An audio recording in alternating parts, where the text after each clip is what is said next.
그리스도의 평강이 오늘도 여러분과 함께 하여 주시기를 간절히 기원합니다. 오늘은 하나님을 향한 기도, 주기도문에서 하나님을 향한 기도, 그 기도 중에 세 번째 기도를 살펴보려고 합니다. 뜻이 하늘에서 이루어진 것 같이 땅에서도 이루어지이다 하는 기도지요. 우리가 주기도문을 두 가지 관점에서 보고 있습니다. 하나는 간구요, 다른 하나는 서약이죠. 간구와 서약으로 풀어서 말하면 어떻게 표현할 수 있을까요? 간구는 하나님의 뜻이 하늘에서 이루어진 것 같이 땅에서도 이루어지기를 간구합니다, 기원합니다, 그렇게 말할 수 있고요. 서약은 하나님의 뜻이 하늘에서 이루어진 것 같이 땅에서도 이루어지도록 내가 그렇게 살겠습니다, 우리가 그렇게 살겠습니다 라고 표현할 수가 있겠죠. 첫 번째, 간구로서의 의미를 함께 살펴보려고 합니다. 하나님의 뜻이 하늘에서 이루어진 것 같이 땅에서도 이루어지기를 원합니다 라는 간구의 의미는 무엇입니까? 먼저 우리가 하나님의 뜻을 표현하자면 두 가지라 말할 수 있습니다. 이사야 46장에서는 하나님의 뜻은 하나님이 기뻐하시는 모든 것이죠. 그리고 시편 115편에서는 하나님이 원하시는 모든 것이 하나님의 뜻이라 말할 수 있습니다. 이사야 46장에서는 나의 뜻이 설 것이니 내가 나의 모든 기뻐하는 것을 이루리라 말씀합니다. 하나님이 기뻐하시는 것이 하나님의 뜻입니다. 그리고 시편 115편에서는 우리 하나님은 하고자 하시면 어떤 일이든 이루신다. 하나님이 원하시는 것, 하나님이 기뻐하시는 것, 이것이 하나님의 뜻이다라는 것을 우리가 1차적으로 이해할 필요가 있습니다. 또 하나님의 뜻이라고 한다면 하나님께서 작정하신 계획이 있는데 그 작정하신 계획 가운데 미리 알려주신 것과 감추어진 것이 있습니다. 신명기 29장 29절을 보시면 하나님이 숨기시기 때문에 알 수 없는 것, 하나님의 작정하신 계획 가운데 하나님이 숨기시는 것이 있습니다. 그것도 하나님의 뜻이고 또 하나님의 뜻이 담긴 율법을 밝히 나타내 주셨다. 그래서 하나님께서 우리에게 주신 율법, 모든 말씀이 바로 하나님이 미리 알려주신 뜻이다라고 말할 수 있습니다. 이처럼 하나님의 뜻은 하나님이 기뻐하시는 모든 것이요, 또 하나님이 원하시는 것이요, 또 하나님께서 숨기시는 것이요, 또 하나님께서 알려주신 것인데, 먼저 우리가 명확히 해야 할 점이 있습니다. 하나님은 창조주시고 또 하나님은 주권자이십니다. 이런 점에서 하나님의 뜻의 성취는 우리의 기도 여하에 달려있지 않습니다. 하나님은 하나님이 기뻐하시는 것, 하나님이 원하시는 것, 하나님께서 말씀 속에서 알려주신 것, 혹 우리에게 알려주시지 않은 것, 그 어떤 뜻이든 하나님은 하나님 당신의 능력과 또 계획 가운데 친히 이루십니다. 이사야서 14장 27절에 말씀합니다. 만군의 주님께서 계획하셨는데 누가 감히 그것을 못하게 하겠느냐, 누가 그 팔을 막겠느냐. 다니엘 4장에서도 말씀합니다. 하늘의 군대와 이 땅의 모든 거민에게 뜻대로 하시는데 아무도 그가 하시는 일을 막지 못하고 무슨 일을 이렇게 하시느냐, 이렇게 물을 사람도 없다 하십니다. 욥기 23장도 그렇죠. 하나님께서 한번 뜻을 정하시면 누가 그것을 돌이킬 수 있겠습니까? 한번 하시고자 하신 것은 반드시 이루시는 분이 하나님이시다.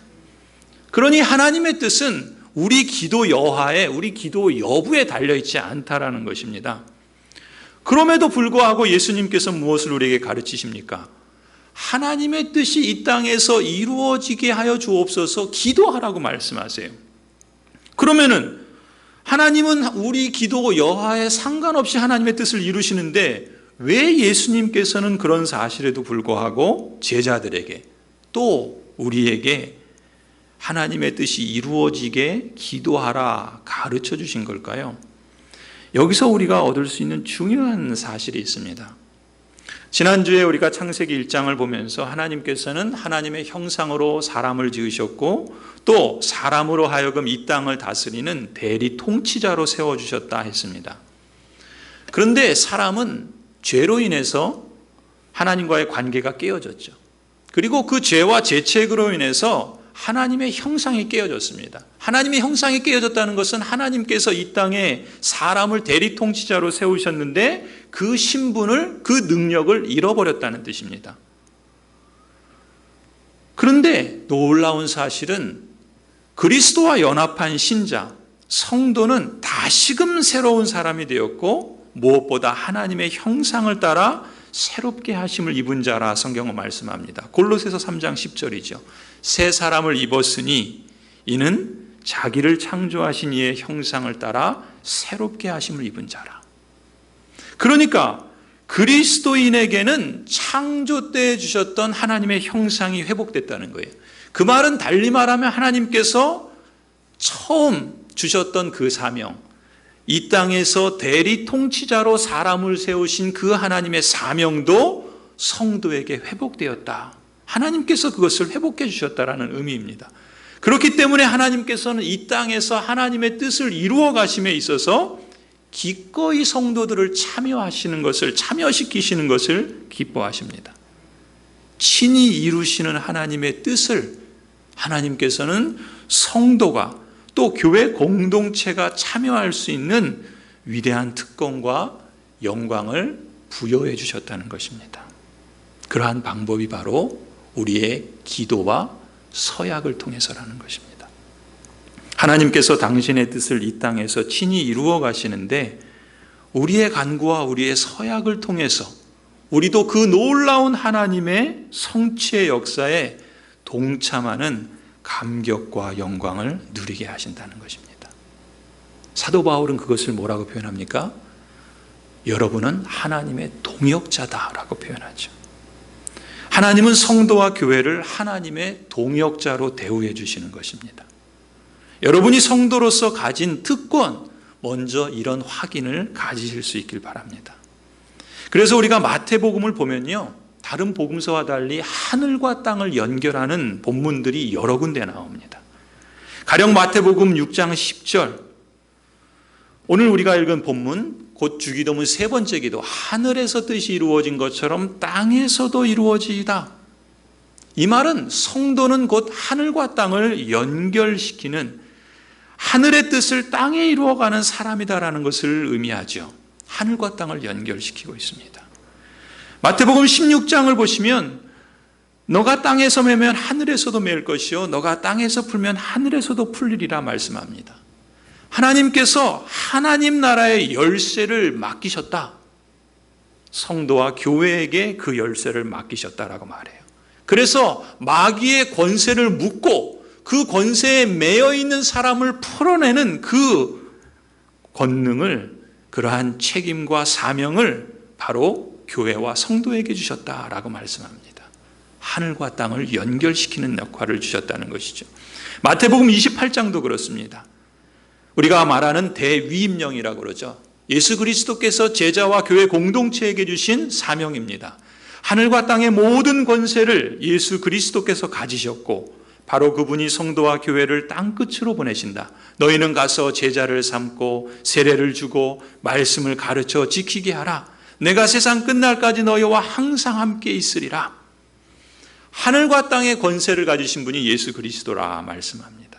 그 주님께서 그 권세를 교회와 성도에게 위임해 주셨습니다. 그래서 성도는, 교회는 이 땅에서 주님의 위임을 받아서 세상을 구원하고 회복해야 하는 그런 사람들로 부름받았다는 것입니다. 그렇게 보면은 이 땅에서 성도와 교회 공동체는 놀라운 존재라는 것이죠. 바로 하늘과 땅을 연결시키는 사람들이라는 것입니다. 성도 여러분, 여러분과 우리 교회가 누구입니까? 무엇입니까? 우리는, 교회는 하늘과 땅을 연결하는 사람들입니다. 그리스도와 연합한 신자는 하늘과 땅을 연결시키는 특권과 능력을 가진 사람들입니다. 그 특권과 능력을 주셨기 때문에 거기에 따르는 책임과 사명도 우리에게 있는 것이죠. 그래서 예수님께서는 뜻이 하늘에서 이루어진 것 같이 땅에서도 이루어지이다. 우리에게 이 기도를 하라 가르치실 때 우선적으로 우리가 기억해야 할 사실은 무엇인가? 여러분이 하늘과 땅을 연결시키는 사람들이라는 자기 확인을 선명하게 가지라는 의도였던 것입니다. 이런 맥락에서 이 기도가 갖는 간구의 의미, 하나님의 뜻이 하늘에서 이루어진 것처럼 이 땅에서도 이루어지옵소서 간구한다는 것은 무엇입니까? 우리가 하늘과 땅을 연결시키는 사람으로서 우리 교회와 여러분들이 그 사명을 잘 감당하게 해주시기를 기원하는 것과 같습니다. 여러분, 하늘에서는 하나님의 통치가 이루어져서 하나님의 뜻이 이루어지지만 이 땅에서는 지금 사탄이 하나님의 통치권을 빼앗아서 사람들에게 자꾸 죄를 짓게 부추깁니다. 그리고 죄를 지으면 그 죄값으로 고난과 죽음을 주는 상황입니다. 올해는 그 어느 때보다 우리가 이 세 번째 기도가 절실하다 봅니다.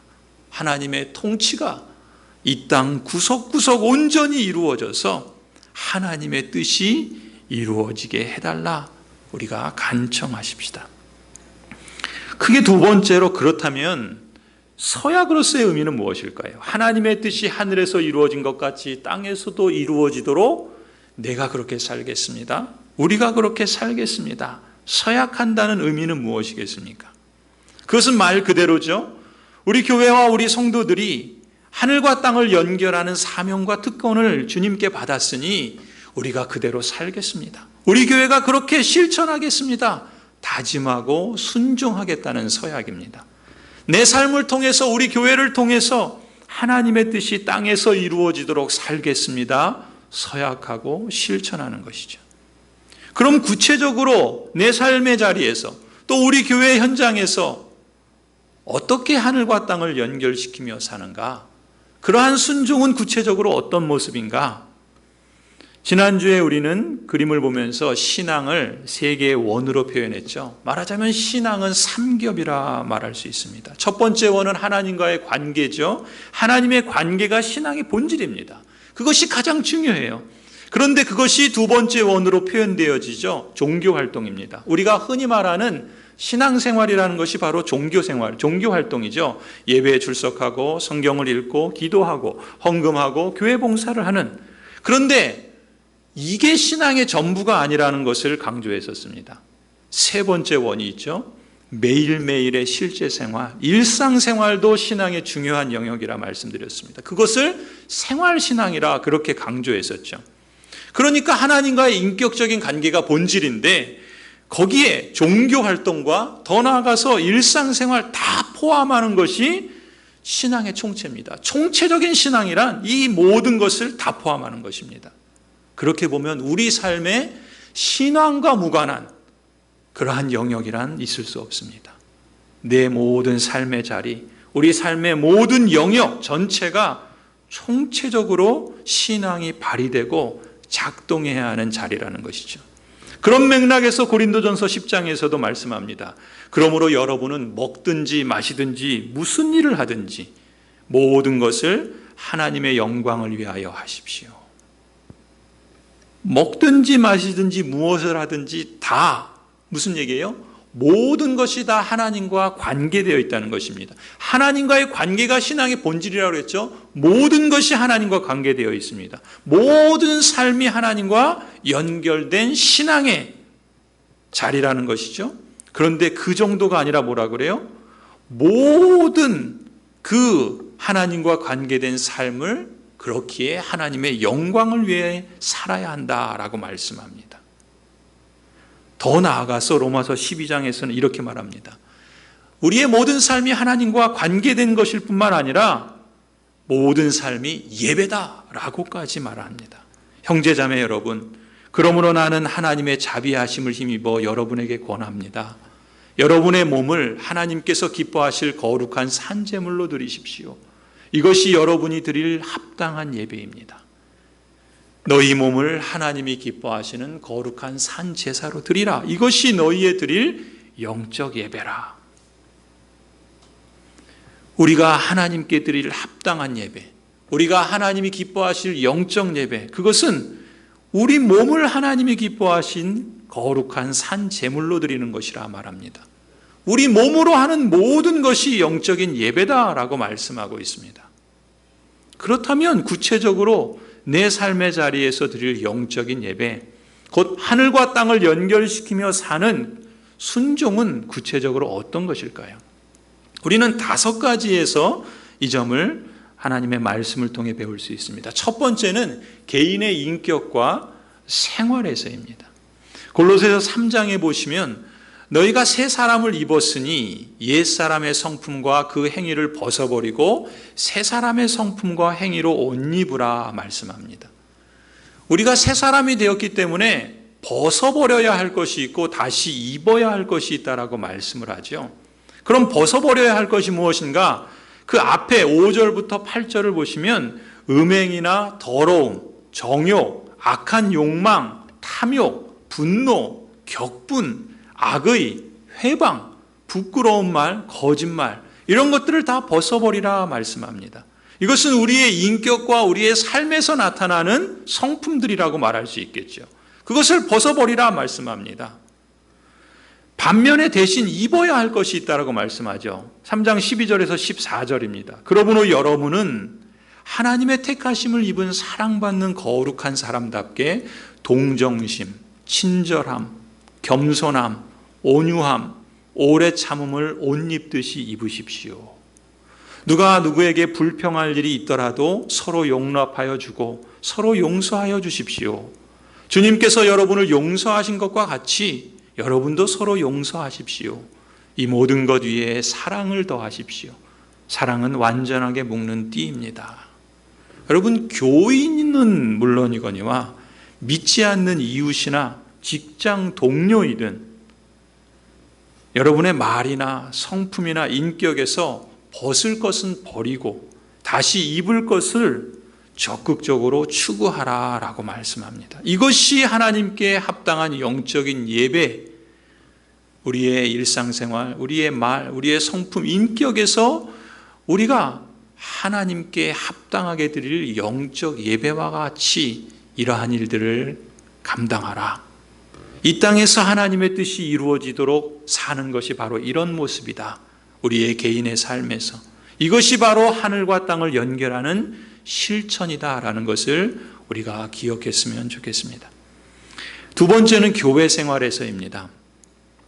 골로새서 3장 15절에서 17절을 보시면 이렇게 말씀합니다. 그리스도의 평화가 여러분의 마음을 지배하게 하십시오. 이 평화를 누리도록 여러분은 부르심을 받아 한 몸이 되었습니다. 한 몸이 되었다는 것은 교회 공동체를 두고 하는 말이죠. 그렇기 때문에 여러분은 감사하는 사람이 되십시오. 그리스도의 말씀이 여러분 가운데 풍성히 살아있게 하십시오. 온갖 지혜로 서로 가르치고 권고하십시오. 감사한 마음으로 시와 찬미와 신령한 노래로 여러분의 하나님께 마음을 다하여 찬송하십시오. 그리고 말이든 행동이든 무엇을 하든지 모든 것을 주 예수의 이름으로 하고 그분에게서 힘을 얻어서 하나님 아버지께 감사를 드리십시오. 교회를 움직이는 힘이요, 교회가 부름받은 목적을 성경은 그리스도의 평강이라, 평화라, 또 샬롬이라 말씀합니다. 바라기는 우리 교회를 움직이는 힘이 샬롬이 되고 또 우리가 부름받아서 이루고자 하는 목적이 샬롬이 되기를 원합니다. 그래서 피차 서로 감사하고 무엇보다 하나님께 감사하라 말씀합니다.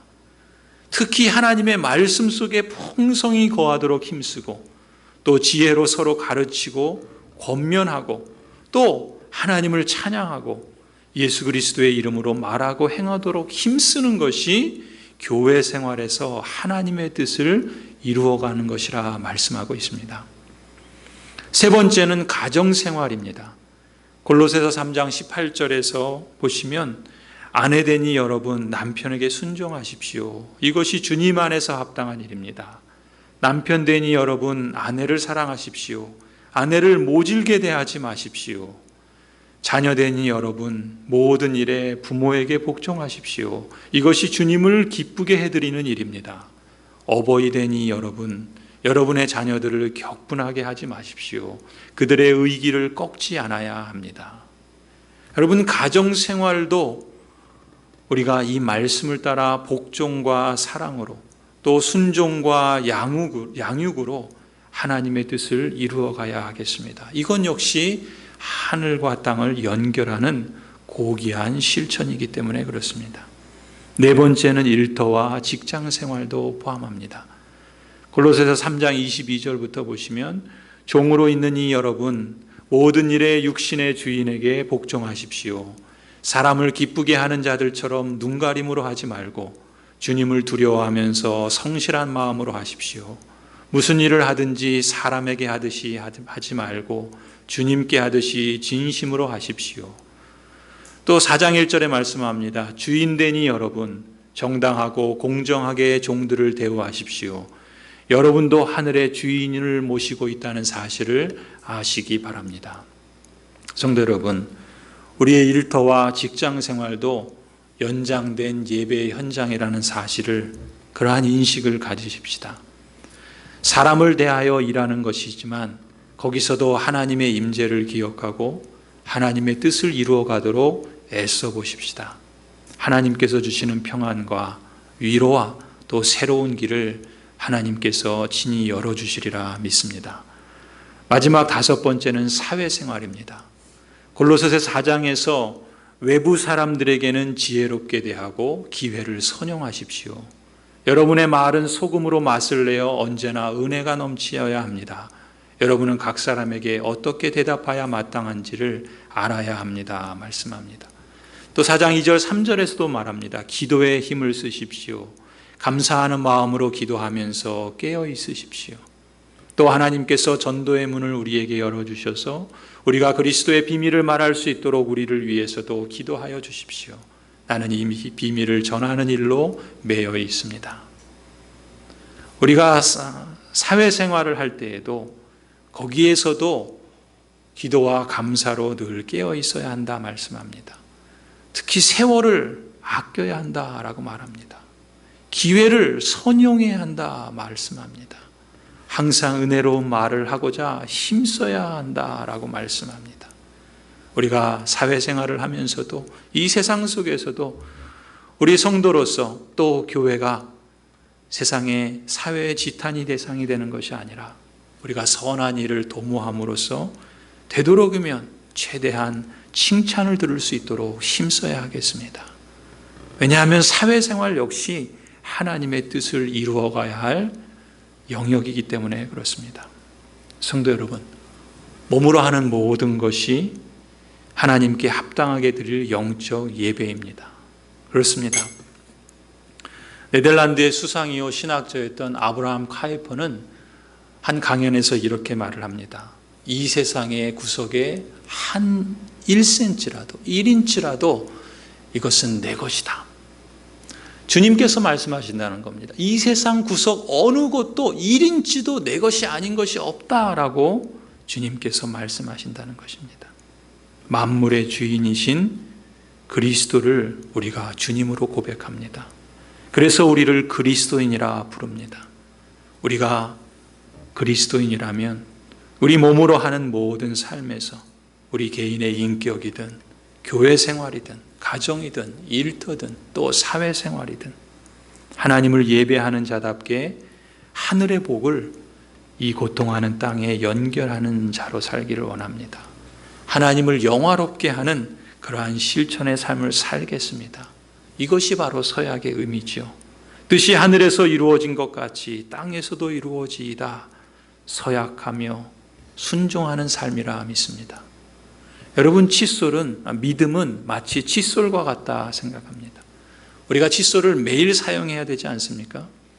그러나 그 칫솔을 남의 것을 사용할 수는 없는 법이죠.